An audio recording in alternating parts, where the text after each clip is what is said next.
managing employee separation. I'm going to go ahead and give you a quick introduction of myself, then I'll pass it off to Greg. If he's still with us, he might have just dropped. So my name is Kevin Selzer. I'm an employee benefits attorney, partner at Holland & Hart. I've been working in the employee benefits space and for 13 years, and my presentation is going to really focus on comp and benefit and tax issues that we see come up with employee separations. Greg, are you still there? I'm here. Can you hear me? Yep. And apologies. Yeah, apologies to everyone that I'm not on video today. I'm in a secret, undisclosed location that is supposed to have internet, but apparently doesn't have very good internet. So rather than interrupt everybody with a sketchy video call, I'm just going to do audio only, if that's okay. My name is Greg Klauser. I'm a senior employment counsel for Empower Retirements based in Greenwood Village, and I've been in-house since 2008 for various companies here in Colorado. And I got my start as a young baby lawyer at Holland & Hart many moons ago. And thanks for having me today. Great, thanks. Luke, could you pass the presentation to me? You have it. Okay, great. Okay, we're going to skip along here. All right, so as I mentioned, my practice is focused on employee benefits. So that's going to focus on those issues. Let's dive right in. So my first several slides here are going to be kind of some higher level benefits and tax concepts that I think it's important for our attendees to kind of have a good understanding of, or at least working knowledge of. First issue I have up here is constructive receipts. So this is a tax concept that basically says you're taxed on amounts not only that you actually receive, but amounts that you could receive or constructively receive. So really, it comes into play when we give people access or the availability to cash, even though they may not take it. And so what the concept is you're taxed on it, even if you don't take it. And when we see that come up with PTO plans, particularly with separation arrangements, that's where we see it come up is when we give employees a choice, maybe at termination of employment, of taking accrued leave in cash, or maybe converting that into some other taxable benefit. So a common thing that we see is a choice between cash of the accrued PTO or continued health coverage or something along those lines. And if you do that, what the IRS will say is even for the people that pick the health benefit, which would generally be non-taxable, that will be taxable income. And it's really a big ticket item if the mistake is made, because what happens is the IRS will make you go back and reallocate the income or include the income into the prior years. And oftentimes they look to the employers to satisfy all of the missed withholding. So we're not talking about just the employer withholding, but also the employee withholding on income taxes and FICA taxes and the like. So it can be 30 to 40% of the unreported income, the potential penalty. So really an issue to look out for. And again, the critical issue is if you're giving the employee a choice. So PTO cash out programs that are automatic, it's not a problem. In any event, the PTO that's cashed out would be taxable there anyway.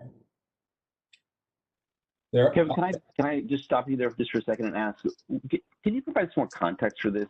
For most employers, do employers have these programs set up because they're trying to deal with large PTO balances that they want to eventually clear off their books? Like, what's the context for when employers might have such a program?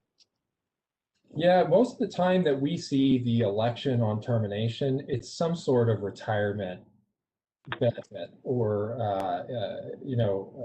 incentive, frankly. So they'd be giving you kind of a choice to pick between, like in my example, cash and health coverage as a way to give the employee something more. But obviously that could that can backfire with this constructive receipt issue.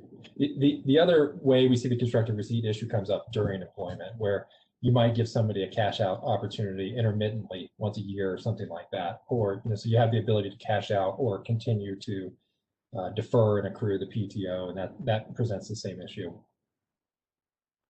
Yeah, and I think that's the context I've seen it, or at least heard of it, is when the company, sometimes in an acquisition, right, they've acquired a company that has a population that seemingly has never taken vacation because their balances are so high. It's incredulous, and the company that's acquiring wants to clear that out a little bit, and they come up with a way to clear out the old, if you will, the prior or the purchased company's PTO by paying it out, and that's how I've seen it. Yeah, sure, absolutely. So in that context, you just don't want to give the employees a choice. You would just do a mandatory cash out. Now I'm not an employment lawyer, so you want to make sure you're okay on that front if you're going to do a mandatory cash out. But yeah, the tax issue is giving the employees a choice. So the point is, I think here is that you don't give them the choice. You pick one of the three. You either, before it's been accrued, but in that context, that wouldn't apply because it's already accrued. So you would just not give them, it's a mandatory cash out. That's how you avoid the issue. Yep, that's right. Mandatory cash out if it's already accrued. That exception you're referencing, there is the ability to choose cash over PTO under some tax doctrines, but in order to do that, you have to make the election in the not just before, but the year before the PTO is accrued. So those arrangements exist, but they're relatively rare. Got it. So the next concept I have is on retirement plans. So a big part of my practice is helping companies stay in compliance with their retirement plans. It's really easy to make a mistake with retirement plans. There's basically, the tax code expects that you would operate one of these plans perfectly and not make any mistake. If you make any mistake, it potentially threatens the tax qualification of the plan. And the number one issue we see with defined contribution retirement plans is you calculate and contribute contributions wrong. And this most frequently happens because contributions are commonly a percentage of pay, and maybe I defer 5% into the 401k plan, and the company makes a 5% matching contribution.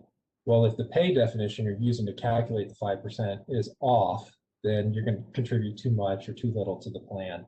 And PTO payouts are just like any other earnings codes that you have to get right when setting up your payroll. The additional wrinkle that I wanted to mention here is that a lot of plans treat PTO payouts differently as to whether it's included or excluded from pay, depending upon when it's paid. So some plan, and it all depends upon your plan document and what it says, but some plans will provide for PTO cash outs that are paid during employment or even up until or on the last day of employment as counting as compensation and pay under the plan. And then anything the next day or after doesn't count. So just something to watch out for there. So sorry, Kevin, I'm going to be dumb again because I'm genuinely dumb on this, and I'm trying to make sure I understand. So your final bullet point there says PTA payouts after termination may be handled differently. Is what you're talking about having anything to do with just a normal separation? Let's say we've separated somebody who had a large PTO balance, and as part of the separation, just under wage rules, right? We have to pay out their PTO, or we may have to pay out their PTO. That's not what you're talking about here. That's not involved. That doesn't not implicate these tax issues, or does it? Yeah, it is. So that PTO that either you're required to or you voluntarily pay out at termination, the question is, if I get a $1,000 PTO payout and I have a 5% election in place to defer to the 401k plan, do I take 5% from that 1,000? And the point is, it's tricky because a lot of plans treat it differently depending upon whether I get that $1,000 on or before my last day of work or after. Gotcha. And so when it says PTO payouts after termination, you're saying that there may be payouts that are made post separation? That's what I was struggling a little bit with. So what does that mean? Yeah, again, I'm not an expert in employment law, but if it's permissible or possible that you could have a payout after the last day of employment, then that's where that rule would come into effect. But if employment law says that you have to pay it before their last day, then obviously then you're always in that one bucket of determining Right. that counts.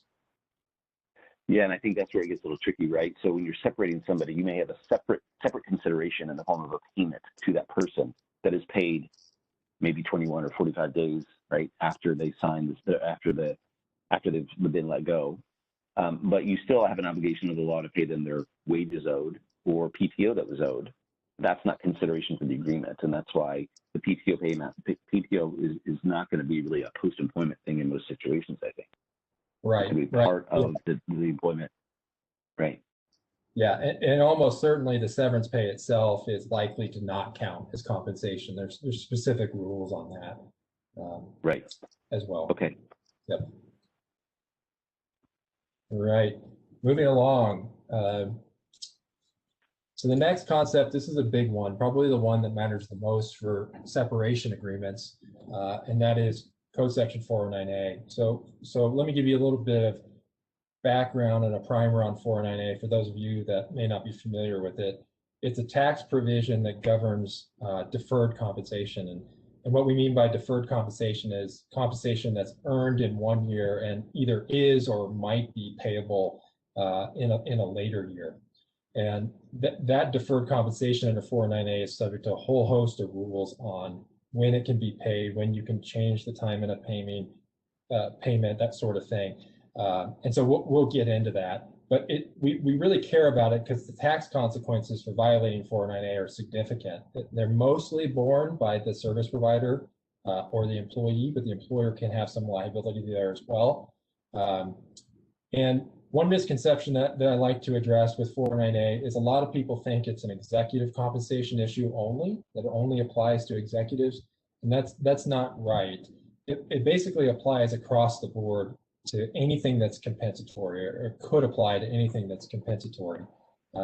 So it could apply to a rank and file individual under a separation agreement, just like it does a CEO. Now, that being said, the executives and those folks tend to have the type of compensation arrangements that are more likely to be subject to 409A. So we're going to talk a little bit about compensation that's subject to 409A and compensation that's exempt. So you'll hear me refer to that in the next several slides. On this slide, I have a 409A police. That would be the IRS. It's a tax code provision. They're in charge with enforcing it. Since 409A became effective in 2005, there has been relatively little enforcement from the IRS on this topic. So sometimes we get people asking, is it something we really need to worry about or care about? And my answer to that is yes, for a couple of reasons. Number one is you have a duty to self-report a violation. So if you know that you violated 409A and then you don't report that as a violation, you're starting to skirt into, willful behavior territory, which is never a place you want to be, really, with respect to anything, but particularly with tax laws. And then number two is that, the buyers in M&A transactions are going to be looking. Somebody like me that's working for a buyer, doing due diligence in a transaction, it's going to be looking at 409A compliance for a company. So you might think you could sweep something under the rug, but there's most likely where it's going to come up is a buyer in a transaction will raise it.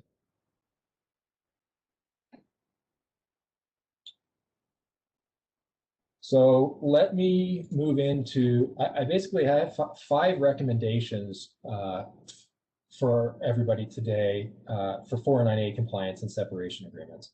So, and this is number 1, and that is anytime you have some sort of compensation component of severance pay. So, a lot of times we have the base amount, then we might have a bonus piece of the severance, and then health coverage, something along those lines. We're going to get into that in a second. But for each one of those, you want to make sure that the severance agreement itself specifies when the payment will happen or when it will commence in the case of installments.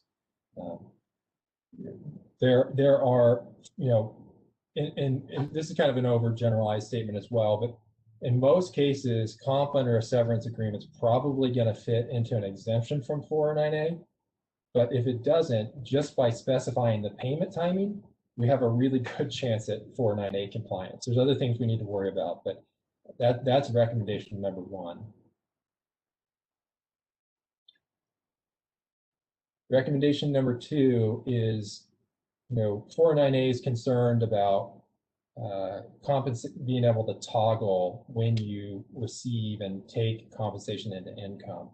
So the potential problem we worry about is where you have a severance agreement where the payment timing of the severance is contingent upon when the participant, the former employee, signs the release, which is very common. We see it all the time. But to give you an example, where you might have a situation where somebody has a severance agreement, they have a 45-day consideration period to decide whether to sign it or not. And the agreement says we're going to pay as soon as it's signed or becomes effective. And we give it to somebody on December 1st. Well, they really kind of have the ability to sign it quick and get paid this year, or sit on it and sign next year and ensure that the tax event happens in the next year. That toggle is the potential problem under 409A. There's two ways to deal with it. So number one is we ensure the compensation is exempt from 409A. If it's exempt, you toggle all you want. It doesn't matter. And in order to be exempt, I've listed out a couple exceptions here.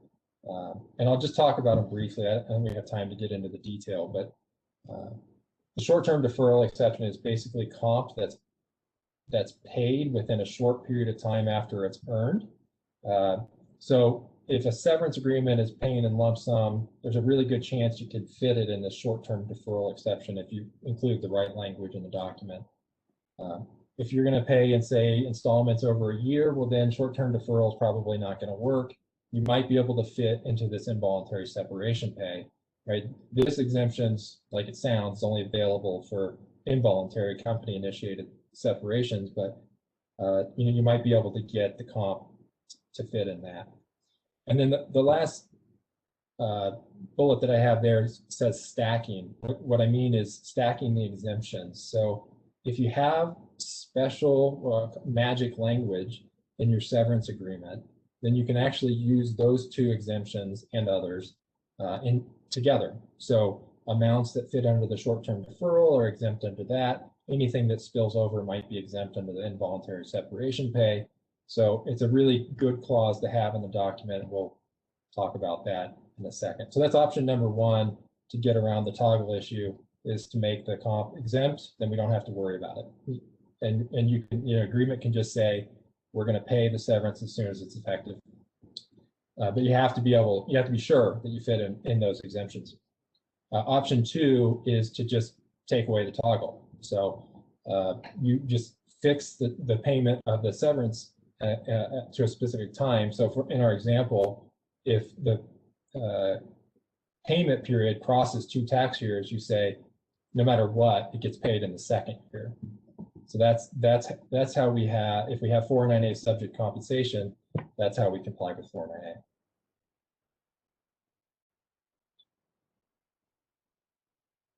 All right, moving along. So recommendation number 3, this applies only to public companies. 409A has a special rule that says if you pay 409A subject compensation to a specified employee of a public company by reason of their termination of employment, then the payments have to be delayed at least 6 months following termination of employment. This is what I refer to as a damned if you do, damned if you don't clause. You need to get it right. If you pay early and you should have delayed 6 months, you violate 409A. If you defer it 6 months but you shouldn't have, you violate 409A. So the public companies that when they're reviewing their separation agreements are really going to pay really close attention to understanding if the individual is a specified employee, which generally means it's very kind of complicated how you come up with the list of specified employees, but public companies should have a list. It generally means executives. And 2, whether the pay is subject to 409A or not, in order for you to apply the 6-month delay correctly.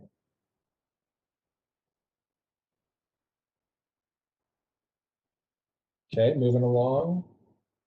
So recommendation number 4 is be careful about existing severance promises that we're now documenting in a separation agreement. So you might have severance as payable under an employment agreement or under a severance plan.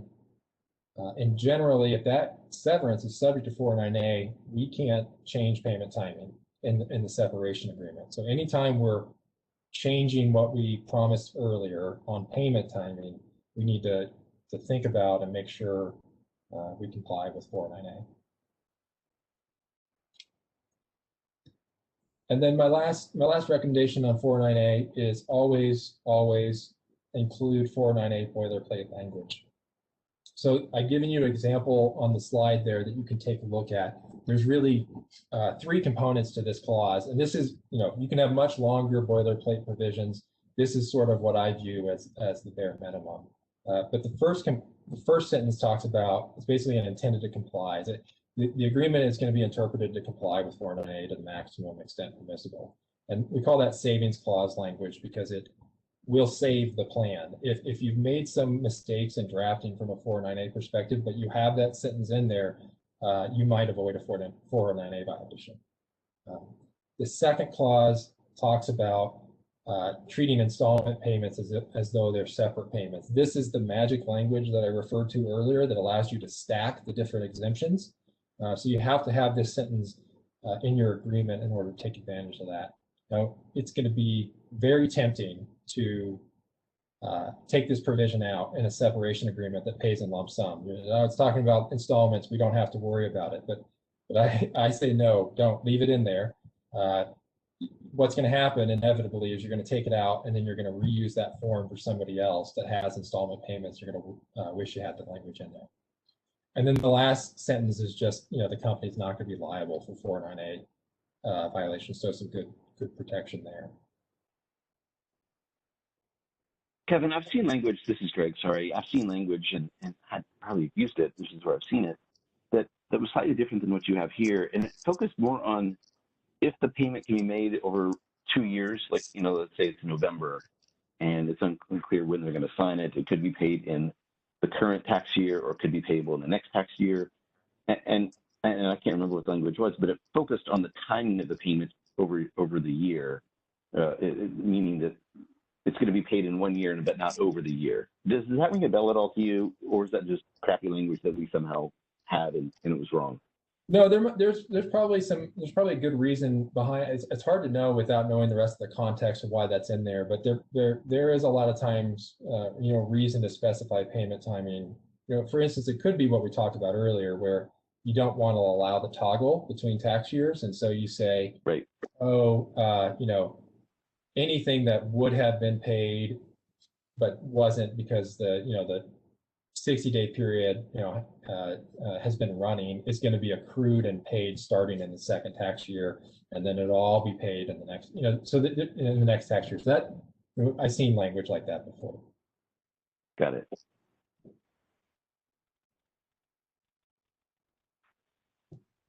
All right, now I want to get a little bit more into kind of the different components of severance pay that I see and some issues that I run into from time to time on those. So kind of starting with the base amount,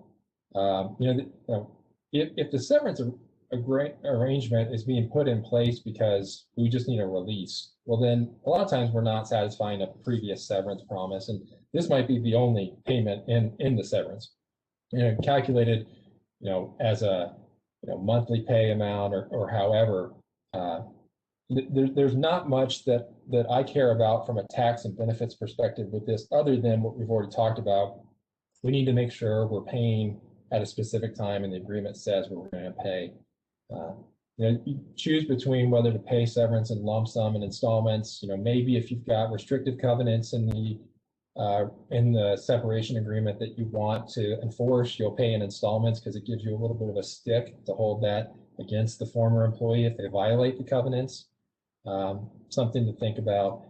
The last point I have on clawbacks is, I just wanted to point out, because I don't think a lot of people are aware of this, in 2017 tax reform, they changed some of the tax rules that deal with reclaiming a tax benefit for compensation that you have to repay in a later tax year. So if you get paid severance and then it has to be clawed back, the company claws it back because you violated a restricted covenant or some other reason in a later tax year, it's very difficult, if not impossible, under the tax reform laws to get that benefit back.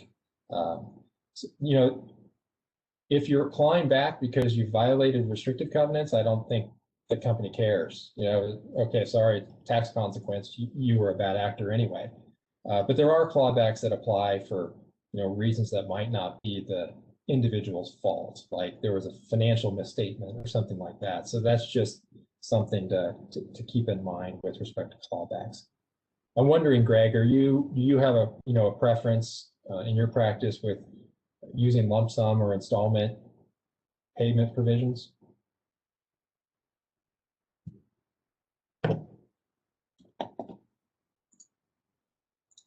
You might be on mute, Greg.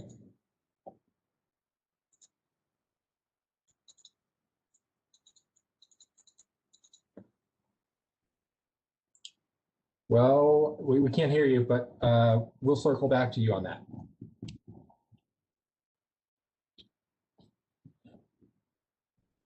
All right, next up, we've got, bonus pay. So sometimes, we have some of the severance contains like a multiple of a target bonus or something along those lines. So, again, I don't really have too much concern with those types of provisions. From my perspective, we just want to make sure that there's kind of payment timing in there. It talks about when it's going to start, when it's going to end, and if it's an existing promise, which it probably is, we want to make sure we're not changing that payment timing.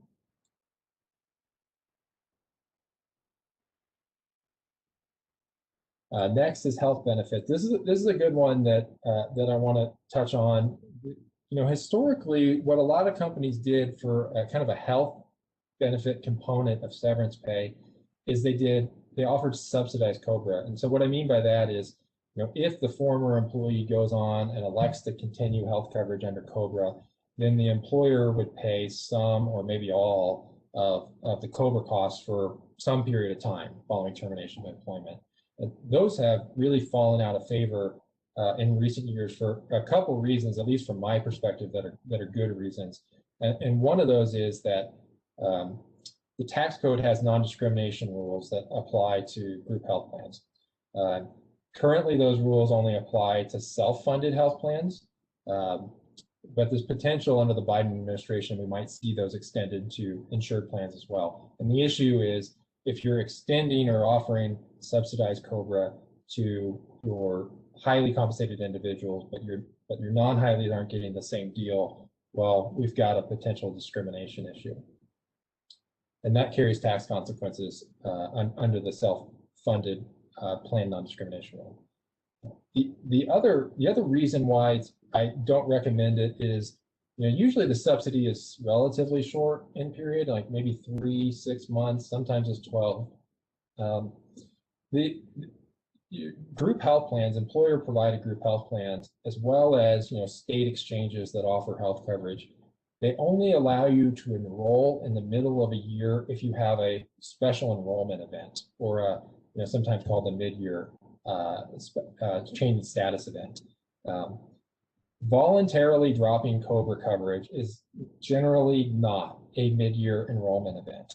And so what happens is you kind of lure your folks, hey, look, maybe we're gonna pay for all of your COBRA coverage for 6 months. Well, they're really incentivized to take that and sign up to COBRA. But when that expires in 6 months, they might want to drop it. But if they drop it, they can't get on another plan. And so for that reason, what's much more common and what I recommend is you pay, if you want to offer some sort of health benefit in the severance arrangement, you just pay a stipend, a taxable lump sum amount to individuals that they can choose to use to pay for COBRA coverage if they want, or maybe they can get on a spouse's plan, or they go to the exchange, maybe they qualify for a subsidy under the exchange. That tends to work out a lot better and frankly a little easier for the employer to administer. So that's my recommendation on health benefit. Kevin, if I could chime in here, I wholeheartedly agree with your thinking here, although I have to admit I'm not as smart as you and was not aware really of these other reasons. But from my focus, I've always advised my companies not to do this for the simple reason that we typically, in this context, are severing an employee, and I don't want to continue that relationship or the touch points with that person. And more to the point, I don't want to create situations where my benefits team, as good as they are, could create some sort of snafu that creates problems moving forward over the next few months. So, for example, if we have agreed, my benefits team would be submitting monthly payments, for example, or helping them fill out paperwork. And those are all opportunities for my benefits team to make a mistake and create complications that disrupts the relationship that was probably already gone sour a little bit. So I've always avoided that just because I don't want to continue our relationship any further. Yeah, that makes perfect sense. Let's make things simpler, right? Right. Why continue to have these touch points with this person or these people over the next several months where we have obligations to them to get things filed and paid correctly, or some sort of relationship where they rely on us to get things done correctly. I'd rather just pay them the lump sum and move on. Yeah, absolutely. Okay, I just have a couple more slides to think about. This one is on stock rights and other benefits.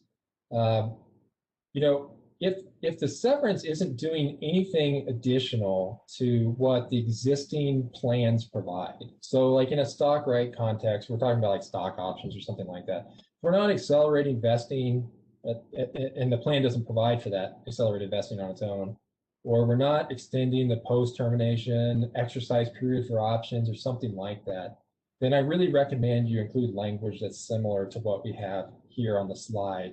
And that is just basically, the terms of those plans govern. This doesn't change that. I don't like to see provisions in separation agreements that, say when benefits are going to end or anything like that, because inevitably those plans change over time and something's not going to get updated in the separation agreement. So some sort of general clause like this, I think, works best.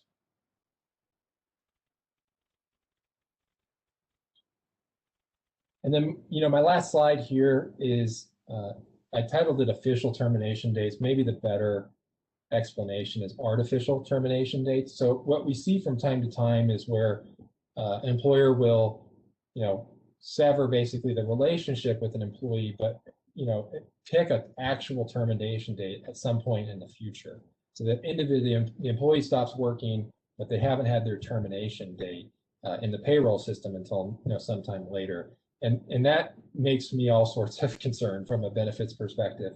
And the main concern I have, and we see this come up from time to time, we actually just dealt with a case in litigation on this, is insurers. So a lot of policies that offer health or life or disability benefits will say, employees regularly scheduled to work 30 hours a week are eligible to participate in this benefit. If they're no longer working, there's a good chance if there's a claim on one of these benefits that the insurer will come back and want to deny coverage. So you've got to be really careful about that. If you're going to use one of these artificial termination dates, you need to make sure your insurers are on board with that approach before you do it.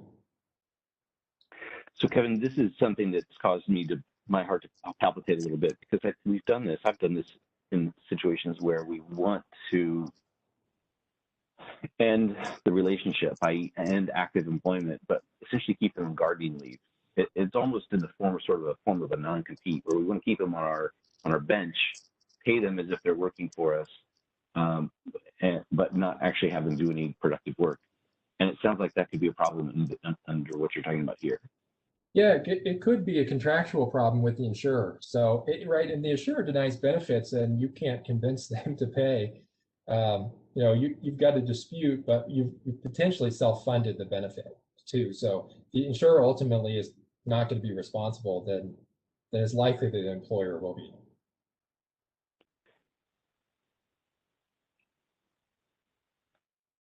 Yeah, so my other 2 points here are a lot of plans, including deferred comp plans that are subject to 409 Cap A. They don't really care what the termination date is in payroll. They're more concerned with whether there's substantial services being performed. So by putting a date in payroll that's not consistent with that actual level of service, you might end up with issues with not operating the plans like they're supposed to be operated. And then finally, this is probably a smaller issue, but if you're doing this extended artificial termination dates just for your highly compensated folks again, and it's group health coverage, then you've got the same non-discrimination issue that we talked about before.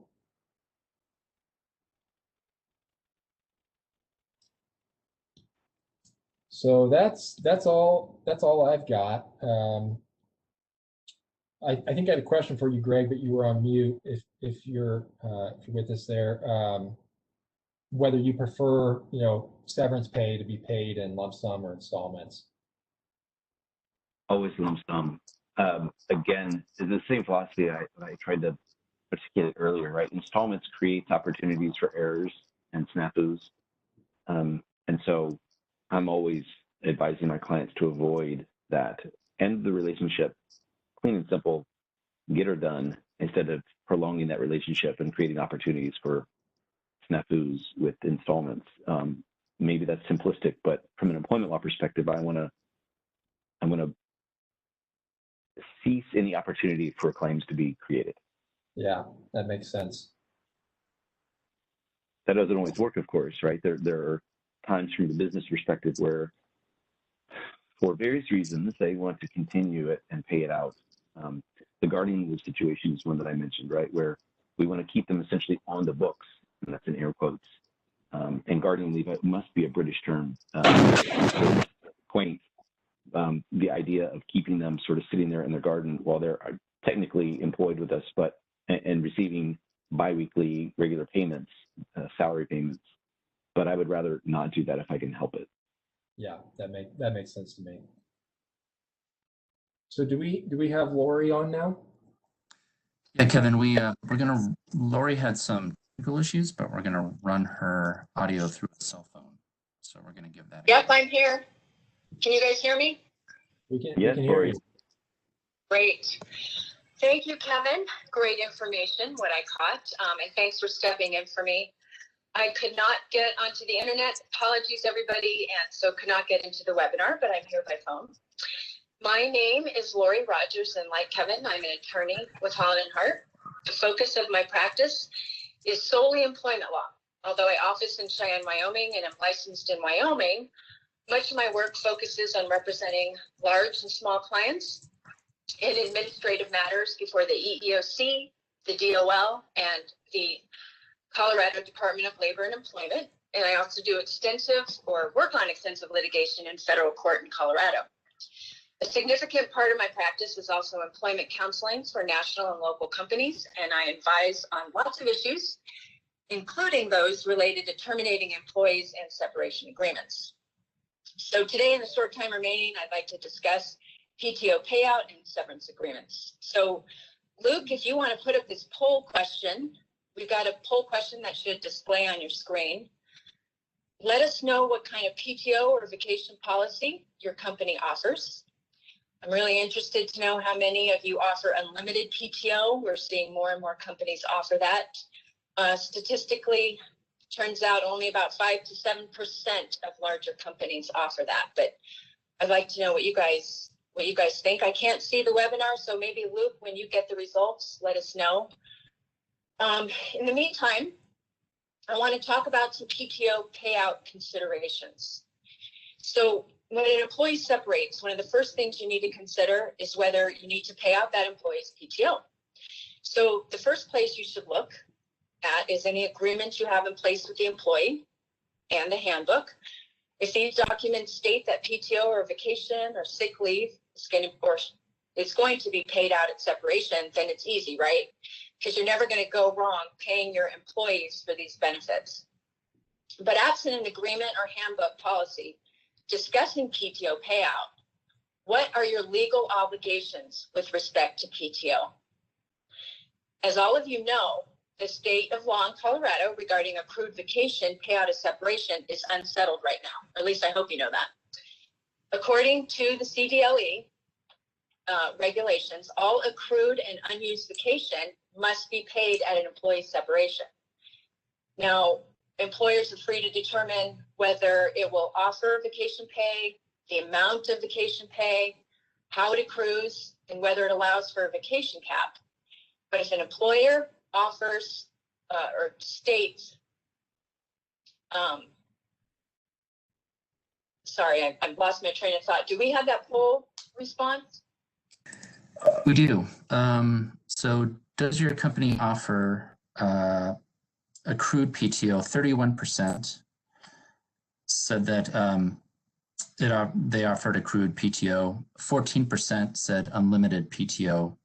And then 13% said separately accrued vacation and sick leave. Okay, great. Good to know. Thank you. Anyway, to finish what I was saying, if your company offers vacation payout at separation, then you have to give it. But this is in direct contradiction to two recent Colorado Court of Appeals rulings, which held that an employer's vacation policy alone controls whether accrued but unused vacation time must be paid out at separation of employment, and if so, under what circumstances. So will things change? Are we going to get clarity? We think so, only because the Colorado Supreme Court is going to address one of those cases that I mentioned that just went through the appeals court. It's Nieto versus Clark's Market, and hopefully that's decided sometime this year, and we get an answer to the question of payout of accrued but unused vacation once and for all. But because the CDLE regulations have not yet been invalidated under this unsettled law governing vacation payout, you as employers are taking a risk if you do not pay out accrued and unused vacation at separation. So Lori, sick leave. I'm sure all of you are aware that starting in 2021, under the Healthy Family and Workplaces Act, all employers with 16 or more employees must allow their Colorado employees to accrue a minimum of 1 hour of paid sick leave for every 30 hours worked. Now in 2022, that's going to be all employers are covered, whether you have one employee or 500. Sick leave is not considered wages under the Colorado Wage Claims Act, and so absent an agreement or policy otherwise, does not need to be paid at separation. And the Healthy Family Workplaces Act specifically provides that accrued and unused sick leave provided under the act is not payable at separation. But, and here's why we're here today, what about PTO that lumps paid vacation, sick, and personal time into one bank? Although the regulations do not reference PTO, which some say suggests that PTO is not wages, because the entire bank of paid leave could potentially be used as vacation pay, it could fall within the Colorado Wage Claims Act definition of wages. And again, employers who don't pay out accrued and unused PTO right now are taking a risk of a wage claim violation. Luke, will you please advance the slide?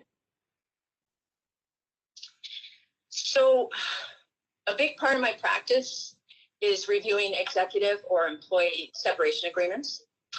And so in the little time I have left, I want to touch on a few provisions in those agreements that I've been spending more time on lately, either because they're absent or because they could use some beefing up. So if you want to go to the next slide, Luke. So let's talk about the release. So the release provision is perhaps the most important part of the separation agreement. And I'll just run through this really quickly. The releasees, who's going to be released by this agreement, you want it to be construed as broadly as possible.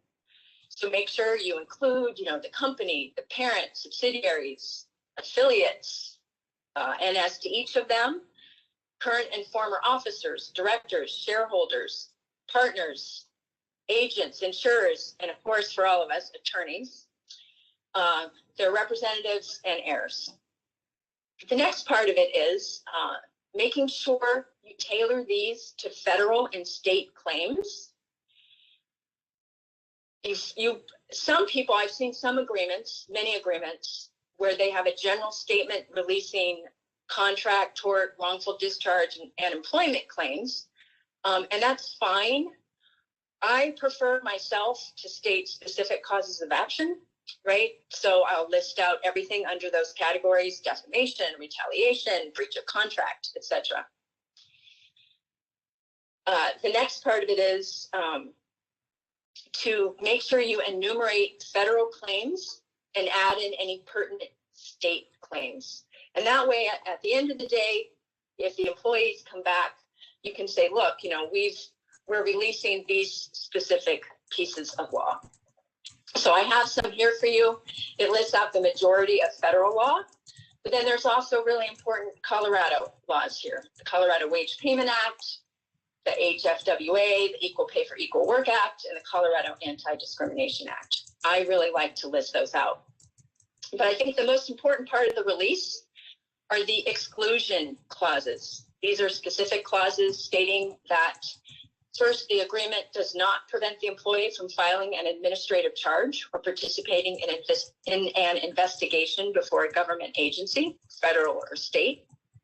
And also, the employee can't waive the right to vested benefits. Second, be sure to add a provision that even though the employee can't waive these types of claims, the employee waives any right to recover monetary damages or other individual relief from the company in connection with any such charge. That's going to incentivize the employee not to breach the agreement and file a claim against you, because even if they can bring these claims, they're not going to recover anything. Luke, will you go to the next slide? Thank you. So this is the Older Workers Benefit Protection Act. It's a 1990 amendment to the ADEA. It applies to employers with 20 or more employees and employees who are 40 years or older. Be aware of similar state age discrimination laws that apply to smaller employers. For instance, Colorado, it's 1 employee. I think in New York, it's something like 14 employees. DC is 1 employee. So if you are a company that does, has employees in multi-states, be sure you know what the specific state laws are. The OWBPA requires companies to follow certain procedures when presenting waivers to older employees to ensure that the waiver is voluntary and knowing. So if your separation agreement does not comply with the OWBPA, the employee could bring an age discrimination claim under the ADEA. Now, I've listed what the Act requires. They're all equally important, but just remember in your agreement, you have to give the employee who's over 40 or older at least 21 days to consider the release, and you have to allow employees to revoke the release. You have to give them another 7 days to revoke the release. That means the effective date of the separation agreement is the date 7 days or when the employee signs it within that 7-day period of time to revoke. All right, Luke, if you could go to the restrictive covenant slide, that would be great. So you should consider including provisions in your severance agreements that are aimed at preventing all types of damage to the company, not just lawsuits. So a non-disclosure agreement, if you have concerns, any concerns about the confidential nature of your business or concerns about the employee maintaining confidentiality of certain information, you should spell this out and specifically define the confidential information, right? Customer mailing lists, customer sales history, etc. If the employee signed a confidentiality agreement during the course of his or her employment, usually when they start, the separation agreement should reference the confidentiality agreement by name and specifically incorporate it into the separation agreement. A non-compete agreement or provision prevents employees from working for an exiting competitor or from an existing competitor, as well as starting a competing business. And the non-solicitation prohibits the employee from poaching your company's employees, vendors, or customers. And note again, laws for restrictive covenants vary from state to state. If your company operates in several states, you must ensure your restrictive covenants comply with the law in each jurisdiction. And these type of restrictive covenants everywhere can only be enforced against the ex-employee where they are designed to protect the company's legitimate business interests and extend no further than is reasonably necessary to protect those interests. It's getting a little more strict in Colorado. I've noticed just overall these restrictive covenants, the scope is really being limited these days. Generally, broad restrictive language in employment contracts are likely not to be received well in courts, so consider that. All right, Luke, will you move to the next slide? So I really wanted to include these because I've had some issues with these lately, some of them not being in the agreements that I've worked on. So the first are legal and equitable remedies clauses. They allow your company to enjoin the former employee from violating the restrictive covenants. The clause that states that a breach of these restrictive covenants is a material breach of the agreement and that damages include liquidated damages and attorney's fees. And the attorney's fees is really interesting. I have a really large case right now representing a very large employer. A C-suite executive was terminated for poor performance. When he left, he signed a separation agreement with a generous severance package, but later came back and sued under state law for wrongful termination in violation of public policy, despite having a separation agreement. We're at the summary judgment stage, which means we're at the end of the case before trial. And we really strongly believe we have a good chance of prevailing in this case. But if we do, the company is entitled to get back their severance that they paid the executive. But because there was no provision for attorney's fees after breach of the agreement, we have an uphill battle to get them. And no, we did not draft the separation agreement. If we did, we would have put something in there for attorney's fees. Get that in there, folks. It's really easy to do. Missy, you said there was a question, so let me look at that really quickly.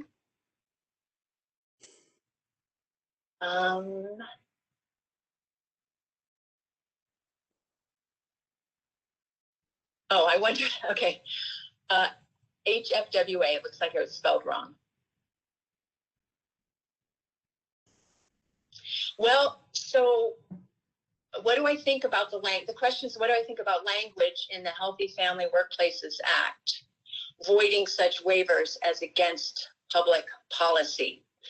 Well, so that's pretty general. And generally, I have to say overall, and I think all of you know this if you're employers, is Colorado is moving toward a California-like employment philosophy. It's really employee friendly. So generally, I think Colorado is moving in the direction of where California is now with restrictive covenants, which is they are, for the most part, not being enforced right now. Employers are having a hard time enforcing them.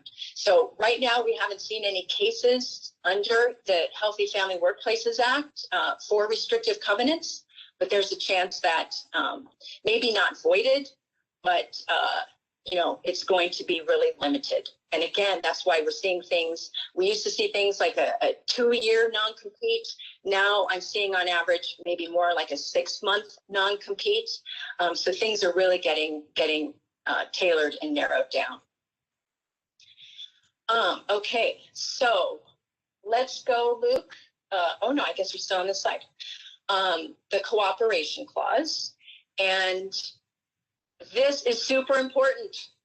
I have a really large client right now, and I've seen this time and again, where we have cases coming up where they actually gave a generous severance to these former employees, And the former employees, despite the large severance, were really unhappy with the termination, as most employees are when they're terminated, and have decided that even though we need them, they were supervisors, they were executives, we need them to testify on behalf of the company.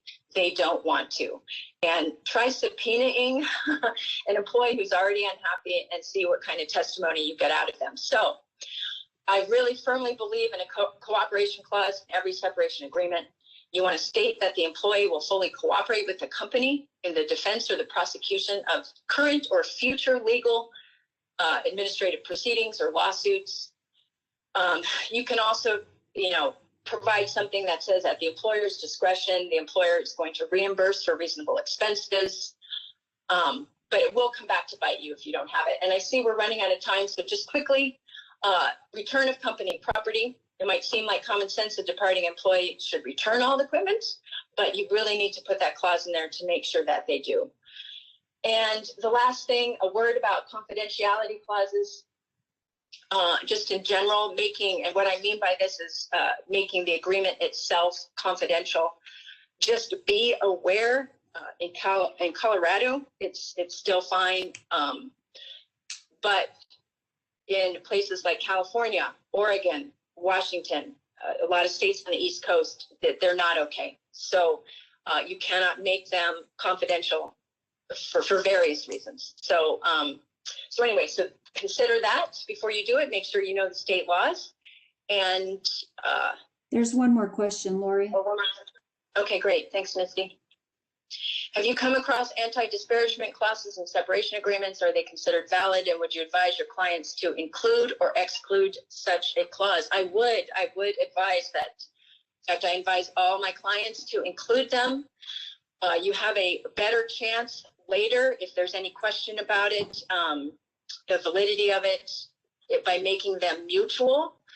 But remember, you cannot make all employees in a company abide by this agreement, but you can say, to the extent it's the executives, it's the officers and directors of the company, you can do that. So I advise to make it mutual. And yes, I think anti-disparagement clauses, especially in this social media day and age, are crucial. I would include that as well. All right, if we have no more questions, thank you everybody for joining us, and send any more questions later to me and Kevin, and we're happy to answer them via email. Kevin, any last words from you? No, thanks everybody for bearing with us with our technical difficulties, and I hope you learned something here. And Greg, thanks so much for joining us as well and sharing your wisdom. Yeah, thanks to everyone. And Lori, thanks for hanging in and making it work. Again, if you guys have questions, please send them. I think there's going to be subsequent communications from Holland and Hart to each of you. But obviously, there's a lot here that wasn't covered given the time restraints we have. And feel free to reach out with additional questions, and hopefully we'll get to those separately, individually. Great. Thanks, everyone.